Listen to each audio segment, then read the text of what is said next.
अच्छा, ऐसा है ना कि हम लोग जब भी मंशियात का इलाज करवाने जाएं या नफ्सियात का इलाज करवाने जाएं, तो हमारा एक एटीट्यूड होता है या ओरिएंटेशन होती है कि हम होते हैं फैसिलिटीज़ ओरिएंटेड लोग। ज़्यादातर हम जाकर पूछ रहे होते हैं कि खाने में क्या मिलेगा, पीने में क्या मिलेगा, बेड कैसा होगा, साथ में और लोग कितने होंगे। तो फिर इसी तरह से या सारी बातें, ये यूटिलिटीज़ ओरिएंटेड लोग होते हैं हम। तो फिर आगे से हमें अदारे वाले लोग भी हमें कोई बाथरूम की पिक्चर्स दिखा रहा होता है, कोई हमें किसी कमरे की बेडरूम की पिक्चर्स दिखा रहे होते हैं। तो एक्चुअली ये चीज़ें भी ज़रूरी हैं, ऐसा नहीं है कि ऐसी चीज़ें ज़रूरी नहीं होनी चाहिए, लेकिन इसके पैरेलल या इससे कई गुना ज़्यादा जो हमारा मेन गोल होता है वो तो होता है ट्रीटमेंट। अब ट्रीटमेंट ओरिएंटेशन जब हो जाएगी या हम ट्रीटमेंट ओरिएंटेड होंगे, तो तब हमें पता चलेगा कि हमने क्लाइंट्स को डील करना कैसे है, उसको मैनेज कैसे करना है। अब इसी के पैरेलल देखें, हम तो बता रहे होते हैं कि देखो हम इसकी ये जिम करवाते हैं, ये करते हैं, वो करते हैं। वो चीज़ें जो होती हैं सेकेंडरीज होती हैं। प्राइमरी जो है आपका गोल ये है कि वो एडिक्शन से निकले, प्रॉब्लम फोकस्ड हों आप, उसको क्या क्या प्रॉब्लम्स आई, कैसे निकलना है, आपके पास डायग्नोसिस आप कैसे बनाते हो, कौन कौन से एक्सपर्ट्स हैं, आपके पैनलिस्ट कौन हैं, आप किन लोगों से सुपरविजन लेते हो, कैसे डील करते हो, उसके बाद जो काम आपने आज दिन तक किया उसका आपके पास सबूत क्या है या रिज़ल्ट क्या है। तो वो चीज़ें अमूमन आपको मिलती हैं। अगर हम बात करें साइंटिफिकली या एविडेंस बेस्ड प्रैक्टिसेस की, तो आपको रिसर्च की सूरत में ही मिलेगी।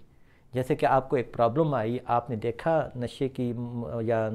मंशियात की या नफ्सियात की अदारों को सर्च किया, तो उसमें से आपको बहुत सारे अदारे ऐसे मिलेंगे जो कि साइंटिफिकली काम कर रहे होते हैं, और उनके पास जो उनका काम का जो नतीजा होता है वो आपको एज अ पब्लिश रिसर्च की सूरत में दिखाएंगे कि भाई ये काम हमने किया और ऐसे ऐसे किया। और जो उनकी रिसर्च पब्लिश करते हैं तो वो भी उन सारे प्रोटोकॉल्स को रिव्यू करते हैं कि आया कि ये जो काम किया जाता है ये इफ़ेक्टिव है कि नहीं है। अब फॉर एग्ज़ाम्पल मैं ये कह दूँ कि मैंने 1000 क्लाइंट्स को डील किया और इसमें से इतने 100 लोग जो हैं वो अभी तक ठीक हो रहे हैं या चल रहे हैं,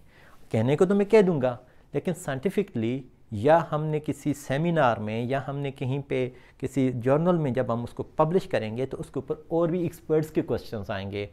उनके रिव्यूज़ आएंगे, उसकी बेस पर हम अपनी जो है प्रैक्टिस को ज़्यादा बेहतर बनाते हैं। और वो प्रैक्टिस जो होते हैं हम अपने क्लाइंट्स के ऊपर करते हैं, डेली बेसिस पे करते हैं। तो इसलिए जब कभी भी आप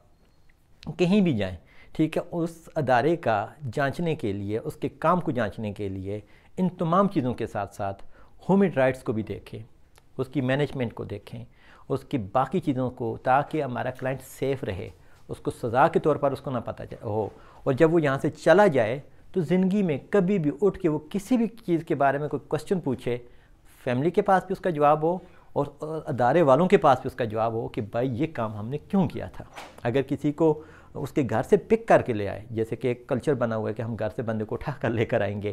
तो क्यों उठा कर लाए, क्या चीज़ें थी, उसके पीछे आपके पास एविडेंस क्या था, बंदे की इज़्ज़त नफ्स तो मजरू नहीं हो रही थी, कोई परेशानी तो नहीं हो रही थी। फिर उसके पास पोस्ट डिस्चार्ज आपको फैसिलिटीज़ क्या मिल रही हैं, फॉलोअप्स कितने मिल रहे हैं, कितने फ्री ऑफ कॉस्ट मिल रहे हैं, कितनी चार्ज कर रहे हैं तो कितना कर रहे हैं, ये तमाम चीज़ें, रिलैप्स प्रिवेंशन क्या है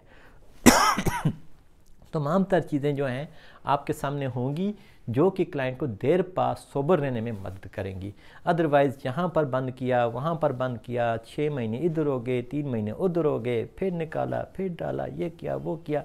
ये निज़ाम चलता ही रहता है। ये फिर ट्रीटमेंट नहीं होता, ये बंदे को एक तरह की सज़ा बन जाती है। लिहाजा जितना भी हो, चाहे उसका एक दिन भी किसी रिहेब के अंदर हो, हमारे पास प्रूफ हो कि क्यों गया था, किस लिए गया था, निकाला है तो उसका भी प्रूफ हो क्यों निकाला है, ट्रीटमेंट का कितना प्रोसीजर हो चुका था, कितना कुछ हो चुका था, जिसके बाद हमारे पास जो रिज़ल्ट है अभी ये आ रहे हैं। उम्मीद करता हूँ कि मेरी इस छोटी सी वीडियो की समझ आ गई होगी। अल्लाह हाफ़िज़।